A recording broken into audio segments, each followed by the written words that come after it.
Terima kasih Anda masih bersama kami di Prime Plus dan saya juga mengajak Anda yang menonton kami dari kanal YouTube CNN Indonesia untuk bisa meninggalkan pertanyaan maupun pernyataan yang akan kami tanyakan kepada narasumber yang ada di studio. Saya akan kembali ke Mas Heri. Jadi kalau tidak apple to apple, kalau kata Mas Fitra tadi, membandingkan dari double digit ke single digit, tapi sekarang kita di angka 8,25 angka kemiskinannya, itu akan lebih susah lagi ke akarnya. Ya betul, jadi kalau dilihat dari trennya ketika masih double digit itu relatif lebih mudah sepertinya ya, karena penurunannya cukup banyak persentasenya. Tapi ketika sudah single digit itu sepertinya kok semakin sulit. Nah artinya apa? Harusnya ada strategi yang berbeda cara menangani kemiskinan ketika masih double digit dan single digit.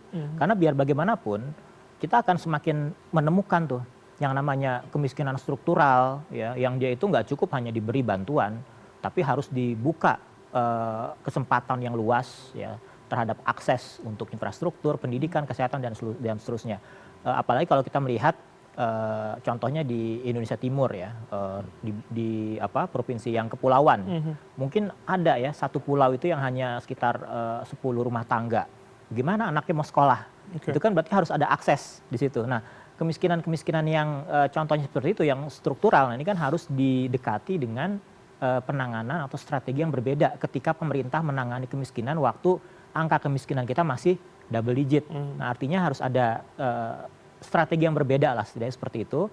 Tidak hanya program yang sama dilanjutkan ketika menangani kemiskinan yang sudah semakin sulit ini untuk diturunkan, harusnya ada strategi yang berbeda, intinya seperti itu. Oke, Mas Fitra, saya kembali ke Anda. Jadi kalau memang tadi Anda mengatakan masih ada PR tentunya walaupun ini menjadi progres 2025, artinya apa langkah berikutnya yang sudah direncanakan pemerintah? Apakah kemudian masih memakai cara lama? Ya, kalau Mas Bram sudah melihat ya, pemerintah ini kan punya cara yang berbeda. Ada MBG, Sekolah Rakyat, Sekolah Garuda. Itu kenapa sih ada Sekolah Rakyat, Sekolah Garuda dan MBG? Karena begini, kalau kita bicara mengenai target pertumbuhan, pertama kita bicara pertumbuhan dulu secara makro. Untuk bisa mencapai pertumbuhan ekonomi yang sustainable dan inklusif, kita perlu fokus di human capital. Gitu kan.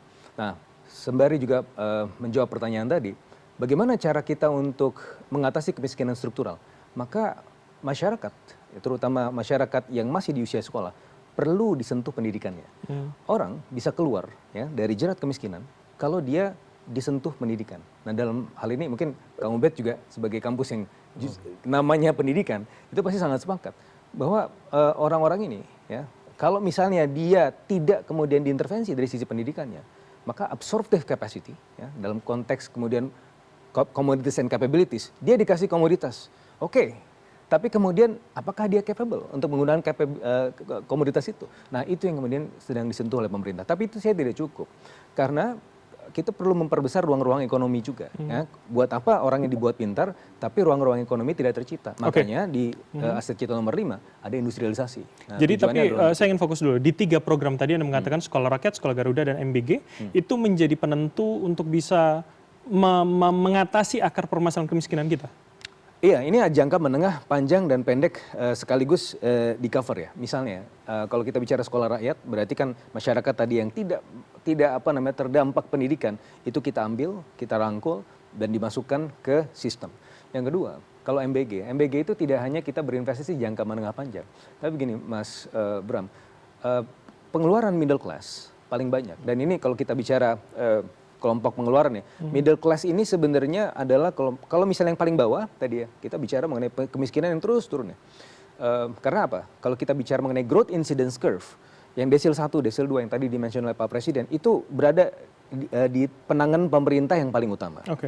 Yang di desil paling atas, mereka paling kaya tidak dapat masalah. Yang dapat masalah sebenarnya yang di tengah-tengah, yang kadang-kadang mereka juga terjerembab ke bawah. Nah, jadi mereka yang bukan-bukan nih, bukan miskin, bukan kaya. Nah, they're struggling alone. Nah, makanya MBG ini salah satunya juga, kalau kita bicara mengenai struktur pengeluaran middle class, 41,7% itu adalah untuk makanan. Coba bayangkan begini. Jadi ada satu keluarga, kalau kita lihat jumlah keluarga di Indonesia rata-rata 2,71, maka satu keluarga itu punya 2 atau 3 anak, anggaplah 2 anak. Maka dari 2 anak ini, ya, minimal si orang tuanya tidak perlu kasih uang jajan harian, biasa 15.000, ya, akan mengurangi pengeluaran di sektor itu. Berarti dalam waktu sebulan, ya, akan mengurangi beban middle class 600.000 ya, setidak-tidaknya di kelompok mangkatan. Oke, jadi MBG ini diklasifikasikan bantuannya untuk kelas menengah yang selama ini dianggap terlupakan. Semuanya. Ini ya sebagai quasi universal basic income. Kita tidak bisa memberikan universal basic income, belum. Karena secara kapasitas fiskal belum memadai. Tetapi untuk memberi makan, ya ini secara subliminal, kita juga mengurangi porsi ya beban middle class itu untuk kelompok-kelompok yang paling besar pengeluaran. Oke, logikanya meringankan begitu ya. Oke, Mas Ubed, jadi sepakatkah dengan itu kemudian?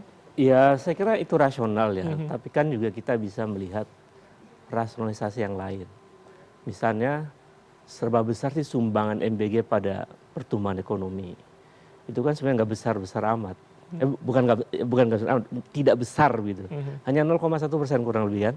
Nanti bisa cek datanya. Jadi memang dia ada pengaruh, tetapi menurut saya tidak terlalu signifikan pada summanya pada angka pertumbuhan ekonomi. Kemudian yang kedua, sebenarnya akar persoalannya kan kita melihat kesejahteraan sosial itu secara substantif adalah sebetulnya ingin menghadirkan atau bertumpu pada social justice, pada keadilan sosial. Ketika keadilan sosial itu hadir, disitulah kesejahteraan sosial itu ada. Muncul. Karena fakta empiriknya kita ini gapnya masih luar biasa. Gini rasio kita masih ya 0,37 kurang lebih gitu kan. Kemudian bahkan ketimpangan yang luar biasa bahwa 1% orang kaya menguasai hampir 50% kekayaan nasional dan seterusnya. Tapi kebijakan untuk mengeliminir ketimpangan itu menurut saya roadmap-nya itu nggak signifikan. Kita misalnya hari ini belum bisa membaca kira-kira 5 tahun 10 tahun ke depan itu kita seperti apa gitu. Dalam konteks untuk mengikis ketimpangan itu, untuk menghadirkan keadilan sosial. Oke, Mas Ubed, kalau logika Mas Fitra tadi mengatakan ya pendidikan itu untuk mengeluarkan generasi muda dari jurang kemiskinan, seberapa itu juga bisa mengikis itu tadi? Saya kira setuju itu, bahwa memang di banyak teori tentang di sosiologi ekonomi, itu memang sangat signifikan. Ketika tingkat pendidikan naik, maka ujungnya kira-kira 5-10 tahun kemudian itu akan meningkatkan kesejahteraan masyarakat. Tapi ada jangka waktu ya? Ada jangka waktu.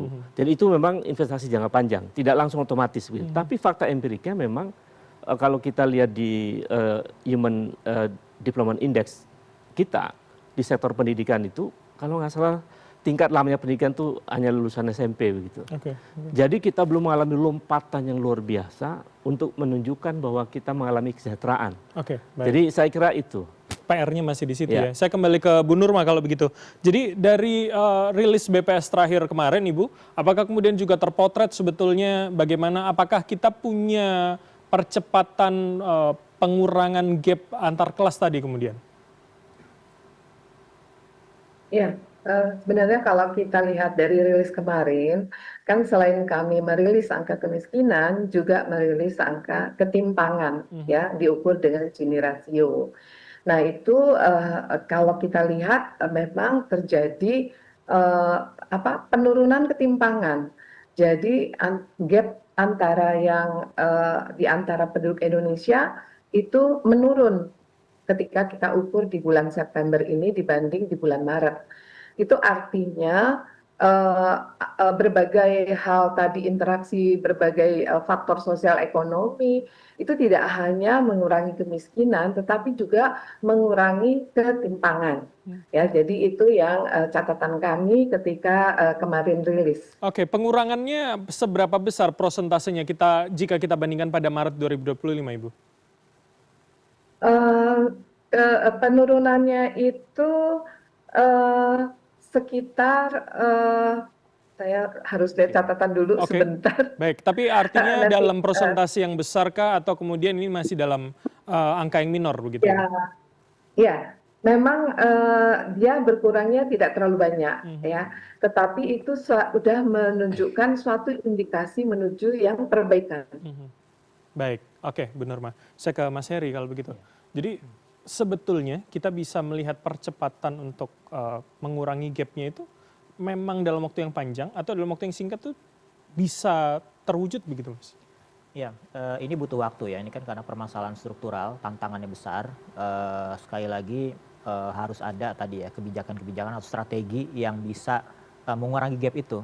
Karena ibaratnya kalau orang yang pengeluarannya masuk kategori high income gitu ya, dia itu bisa lari ya cepat. Tapi kalau yang kategorinya low income, ya dia selari-larinya dia tidak didukung oleh sumber daya gitu ya. Artinya dua-duanya sama-sama tumbuh, tetapi percepatannya yang berbeda. Nah, sekarang bagaimana caranya agar mendekatkan gap ini?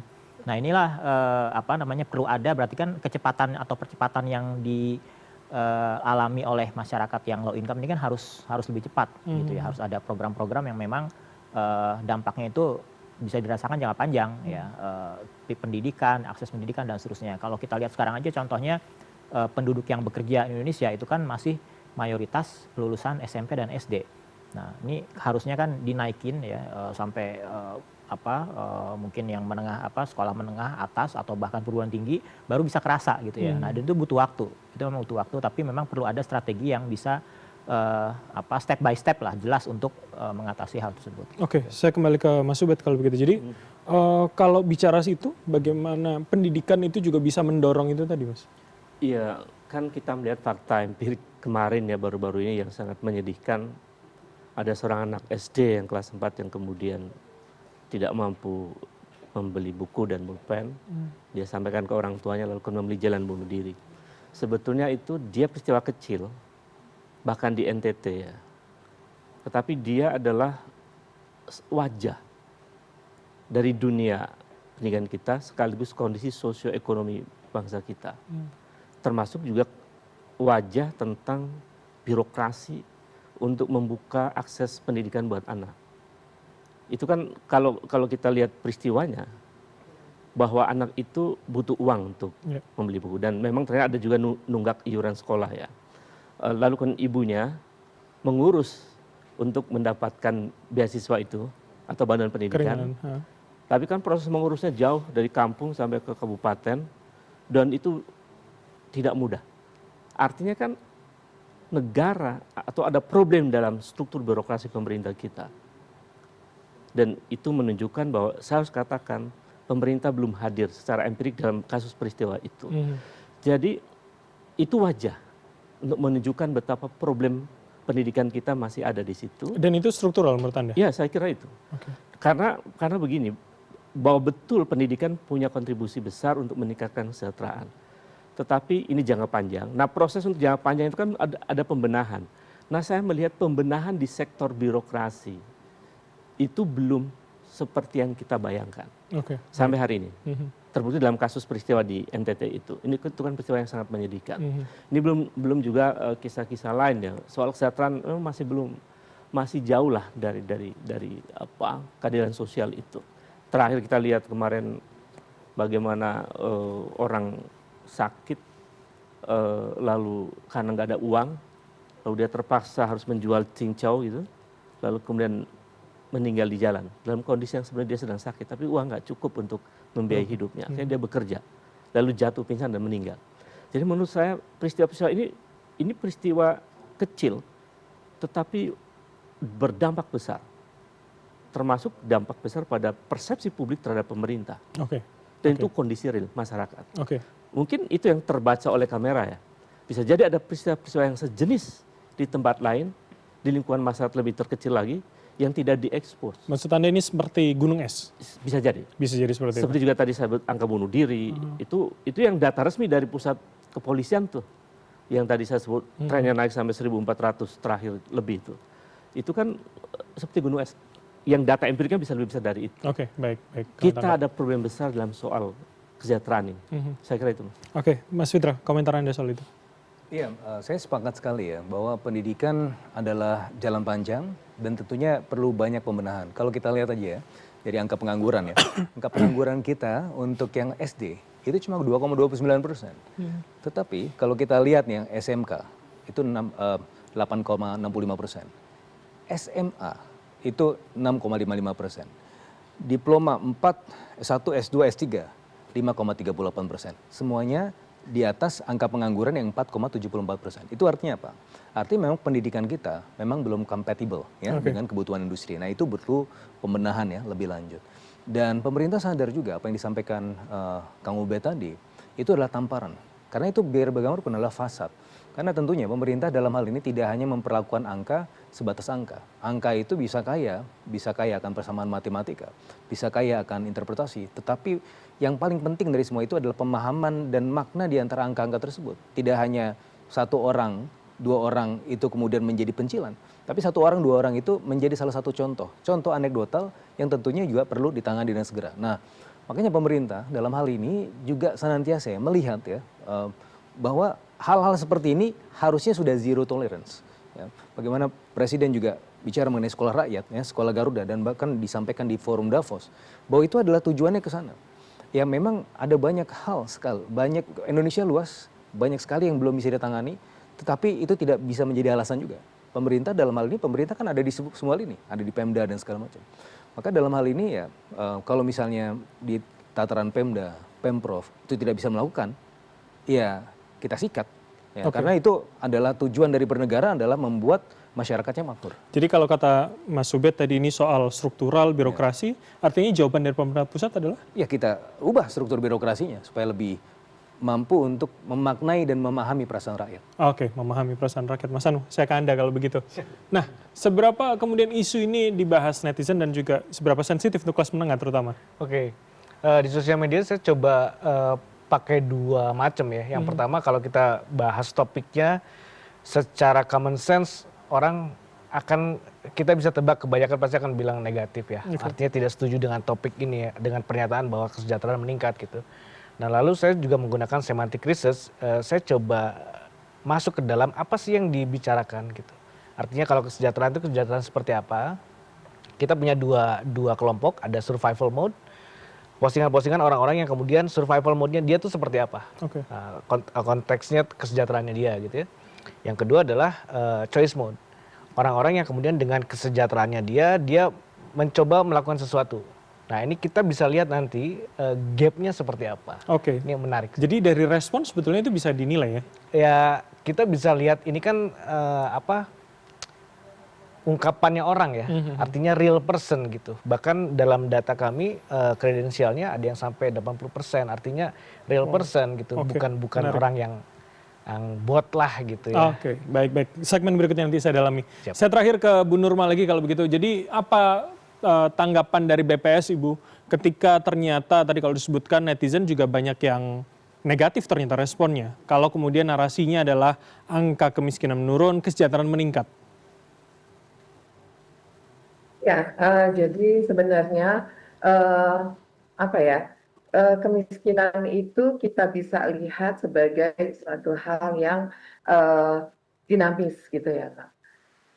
Jadi ketika satu kelompok atau ada penduduk atau keluarga rumah tangga itu bisa keluar dari garis kemiskinan, maka di lain pihak ada juga yang tadinya di atas garis kemiskinan dia akan turun seperti yang tadi saya sudah jelaskan. Nah, di sini kita mau mencoba memperlihatkan juga bahwa penghitungan garis kemiskinan itu memang pada dasarnya berbasis kebutuhan dasar ya, di mana orang-orang yang sejahtera itu bisa melampaui kebutuhan dasar minimum yang dibutuhkan manusia ya dalam mencukupi makanan dan non makanan. Jadi kira-kira sebenarnya searah bahwa kemiskinan itu bisa dipandang bagaimana orang-orang tidak dapat mencukupi dari kebutuhan yang paling minimum. Ya Mas, kira-kira gitu Mas. Baik, kami tangkap pesan Anda. Terima kasih atas waktu dan juga insight dari Anda, Ibu Nurma Midayanti, Direktur Statistik Ketahanan Sosial Badan Pusat Statistik, telah bergabung sama kami. Selamat malam, sehat selalu Ibu. Dan kami akan jeda senak dan usai jeda nanti kami akan mengajak Anda lebih mendalami bagaimana respon netizen terkait dengan isu ini. Dan sekali lagi saya ajak Anda yang menonton kami dari kanal YouTube CNN Indonesia untuk bisa meninggalkan pertanyaan dan juga pernyataan yang akan kami bahas bersama di studio. Dan untuk itu tetaplah bersama kami di Prime Plus.